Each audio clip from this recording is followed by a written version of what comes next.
She looked too ordinary for the VIP lounge until her billionaire husband showed up and exposed their shocking mistake. Sarah Jenkins pulled her modest suitcase through the gleaming floors of Westfield International Airport.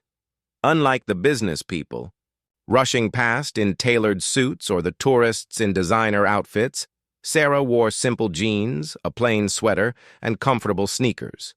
Her dark hair was pulled back in a practical ponytail, and she wore minimal makeup, just enough to cover the exhaustion from her red-eye flight. Before we go any further, comment where in the world you are watching from and make sure to subscribe, because tomorrow's story is one you don't want to miss. She approached the VIP lounge, fumbling through her purse for her membership card. Finding it, she presented it to the attendant at the desk, a young man named Derek with a perfectly pressed uniform and an air of superiority. "Good morning. I'd like to use the lounge while I wait for my connecting flight," Sarah said softly, sliding the black card across the counter. Derek glanced at the card, then at Sarah's appearance, and raised a skeptical eyebrow. "Ma'am, this is the Executive Platinum Lounge. I believe you may be confused about your membership status." Sarah shook her head. "No, I have the right lounge. The card should be valid." Derek picked up the card with 2 fingers, as if it might be counterfeit. "This card is registered to Sarah Jenkins Montgomery. Is that you?" "Yes, that's me," Sarah replied, producing her driver's license. Derek examined it and handed both cards, back with a thin smile. "I'm sorry, but there seems to be some mistake. This membership level is for our most elite travelers, and frankly," he looked her up and down, "you don't appear to meet our typical member profile. Perhaps you'd be more comfortable in our general waiting area?" Sarah's cheeks flushed with embarrassment as several well-dressed travelers turned to look. "I don't understand. The card is valid. My husband—" "Anyone can say they're married to someone important," Derek interrupted. "I've heard every excuse. Now, if you'll please step aside, I have actual members waiting." Sarah stood her ground. "May I speak to your manager, please?" Derek sighed dramatically. "If you insist, but it won't change anything." A few minutes later, Veronica Phillips, the lounge manager, approached. Her expression was professionally polite, but cold. "Ms. Jenkins, I understand there's some confusion about your access to our lounge," she said. "It's Mrs. Jenkins Montgomery," Sarah corrected her gently. "And yes, I have a valid membership card, but your colleague refuses to honor it." Veronica took the card and tapped at her computer. "I see a membership under this name, but—" She looked at Sarah skeptically. "We need to verify that you're actually the cardholder. This is a very exclusive membership tier." "What verification?" "Do you need beyond my ID?" Sarah asked, growing frustrated. "Perhaps you could call the actual member," Veronica suggested with a condescending smile. "If you're truly associated with the Montgomery Group, that shouldn't be difficult." "My husband is currently on a flight. That's why I'm meeting him here," Sarah explained. "Of course he is," Veronica replied, not bothering to hide her disbelief. "I'm going to have to ask you to wait in the general terminal. If your husband arrives, we'd be happy to review the situation." Sarah reluctantly moved to a hard plastic seat in the crowded general waiting area. Around her, families with crying children, frustrated business travelers, and exhausted tourists created a cacophony of noise. She pulled out her phone, composed a quick text, and then settled in to wait. For 2 hours, she sat patiently, watching as the lounge staff occasionally glanced her way with smirks and whispers. Sarah took a small notebook from her bag and began writing, occasionally looking up at the arrivals board. At one point, Derek walked past on his break and noticed her still waiting. "Still here?" he asked with mock concern. "Your imaginary husband hasn't arrived yet?" Sarah simply smiled. "He'll be here. His flight lands in about 30 minutes. Derek laughed. "Well, don't get too comfortable. Airport security doesn't like loiterers." As he walked away, Sarah continued writing in her notebook, The pages were filled with observations, notes about customer service, and detailed descriptions of her experience, complete with names, times, and direct quotes. At precisely 2:15 p.m., the arrivals board showed that flight AX447 from Tokyo had landed. Sarah put away her notebook and stood up, smoothing her simple clothes. 20 minutes later, a commotion began near the premium arrivals gate. A group of men in dark suits appeared, flanking a tall, distinguished man in his late 40s. His custom suit probably cost more than Derek's monthly salary, but he wore it with the casual comfort of someone who didn't need to impress anyone. Several airport staff members rushed to greet him, including the airport director himself. Photographers who had somehow gotten wind of his arrival snapped photos from a respectful distance. The man scanned the terminal until his eyes locked with Sarah's. His serious expression immediately softened, and a genuine smile transformed his face. He broke away from his entourage and walked directly to her. "Sarah," he said warmly, wrapping her in a tight embrace. "Sorry I'm late. The meeting in Tokyo ran longer than expected." "It's fine, Robert," she replied, returning his hug. "I've been keeping myself busy. Robert Montgomery, billionaire CEO of the Montgomery Group, owner of the largest tech conglomerate in North America and major shareholder in the very airport they stood in, looked at his wife with concern. "You look tired. Didn't you use the lounge?" Sarah hesitated. "There was a bit of an issue with that." Robert's expression darkened. "What kind of issue?" "It's nothing really," Sarah said, but she handed him her notebook. As Robert quickly read through her detailed notes, his jaw tightened. "This is unacceptable." He turned to one of his assistants. "Get me the airport director, now." Within minutes, the airport director, Mr. Reynolds, was standing before them, beaming. "Mr. Montgomery, what an honor to have you pass through our humble airport. I trust your flight was comfortable?" "Actually, James, we need to discuss something," Robert said, his voice controlled but cold. "My wife has been waiting here for over 3 hours, and it seems your VIP lounge staff denied her access despite her valid membership." The director's smile vanished. I don't understand. There must be some mistake." Indeed, there was. Robert agreed. "A serious one. Where are the staff members involved? Derek and Veronica, I believe?" The color drained from the director's face. "I'll have them brought here immediately."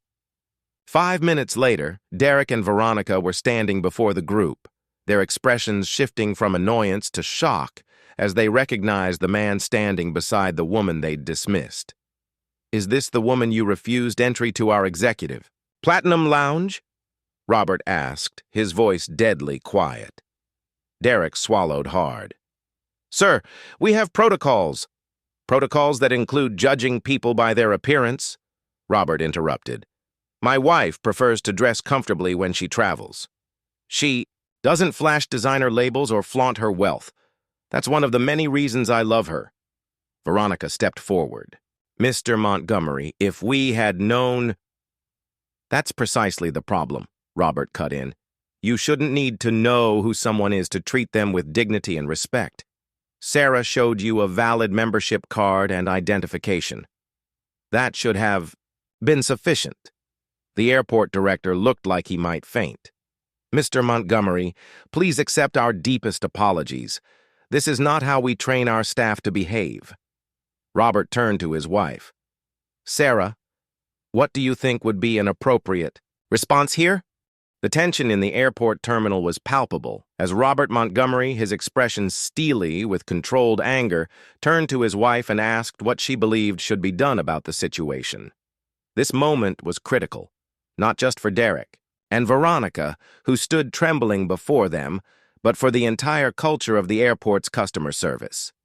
Sarah, despite having every right to demand harsh consequences, took a measured breath and considered the bigger picture. She wasn't interested in wielding her power for vengeance. She wanted meaningful change. With quiet dignity, Sarah stated that she didn't want anyone to lose their job, a response that visibly shocked both the staff and the airport director. Instead, she emphasized the need for retraining, particularly in how employees interact with guests who don't fit their preconceived notions of wealth or status. Her words carried weight, not just because of who her husband was, but because they came from a place of principle rather than spite. She turned to Derek and Veronica and explained that what had upset her wasn't the personal slight. It was the broader implication that people should be treated differently based on appearance. Her message was clear. True service excellence means respecting everyone, regardless of how they dress or present themselves. Robert, pride evident in his gaze, supported her stance but took it a step further. He revealed that Sarah was actually the chairperson of the Montgomery Foundation's Equality Initiative, which had recently approved a substantial grant for customer service training at this very airport. The irony was not lost on the director, whose face paled as he realized the implications. This wasn't just a billionaire throwing his weight around. It was a systemic failure that now threatened the airport's access to crucial funding. Robert instructed his assistant to contact the board, insisting on personally overseeing the implementation of the grant to ensure real change. He also proposed adding a mystery shopper program to evaluate staff behavior anonymously, ensuring accountability at all levels. This resolution was about more than punishing two employees. It was about restructuring an entire mindset. By refusing to indulge in petty retaliation, Sarah and Robert turned the situation into an opportunity for institutional reform. The staff's relief at keeping their jobs was tempered by the understanding that things could no longer operate as they had before. The director, eager to make amends, assured them that immediate changes would be implemented. As the group dispersed, the atmosphere shifted from one of fear and humiliation to something more hopeful, a recognition that fairness and respect could, in fact, become the new standard. The resolution proved that real power isn't in humiliation, but in the ability to transform a negative experience into progress. 1 month after the humiliating incident at Westfield International Airport, Sarah Jenkins Montgomery returned, once again dressed in her simple, unassuming attire, jeans, a comfortable sweater, and minimal makeup. This time, however, the atmosphere was entirely different. As she approached the executive Platinum Lounge, a new attendant greeted her with genuine warmth, immediately recognizing her and offering to assist with her luggage. The shift in attitude was palpable, a stark contrast to the dismissive treatment she had endured before. Inside the lounge, Sarah noticed Derek, the same attendant who had sneered at her, now diligently serving drinks to guests. When their eyes met, he froze, his face flushing with shame. Sarah, ever gracious, approached him with a kind smile. Derek stammered an apology, his voice barely above a whisper, acknowledging his mistake. Sarah accepted his words, but made it clear that the real lesson was not about her status as a billionaire's wife. It was about basic human decency. She asked about the new training program, and Derek admitted it had been eye-opening, forcing staff to confront their unconscious biases and rethink how they judged people based on appearances. Moments later, Veronica, the former lounge manager, appeared with a tray of refreshments. Gone was her condescending smirk. Instead, she offered Sarah her favorite green tea, a detail she had remembered from their previous encounter. Veronica explained that the new training emphasized attentiveness to individual preferences, regardless of a guest's outward appearance. It was a small but meaningful gesture, proving that real change was taking root. Just then, Robert Montgomery arrived, dressed unusually casual in jeans and a sweater, mirroring Sarah's understated style. The staff welcomed him with the same respect they would have if he were in a tailored suit, proof that the reforms were working. As he joined Sarah, they exchanged a knowing glance, quietly pleased with the progress. The lounge, once a symbol of elitism and exclusion, was slowly transforming into a space where respect was given freely, not conditionally. The ripple effects of that day extended far beyond the airport. News of the Montgomery method spread, becoming a case study in corporate training programs worldwide. Businesses began reevaluating their own customer service policies, recognizing that true luxury wasn't about exclusivity, it was about dignity. Sarah and Robert continued traveling as they always had, unpretentious and observant, using their influence to highlight inequality in subtle but powerful ways. The lesson was clear. How you treat the unimportant people reveals more about your character than how you flatter the powerful. And in the end, the greatest luxury of all was kindness. As their story spread through social media and news outlets, the Montgomery method of customer service became a case study in business schools across the country. The simple lesson that true respect means treating everyone with dignity, regardless of appearance or perceived status, transformed not just one airport lounge but sparked a conversation about bias in customer service industries worldwide. Sarah and Robert continued to travel simply, sometimes recognized, sometimes not.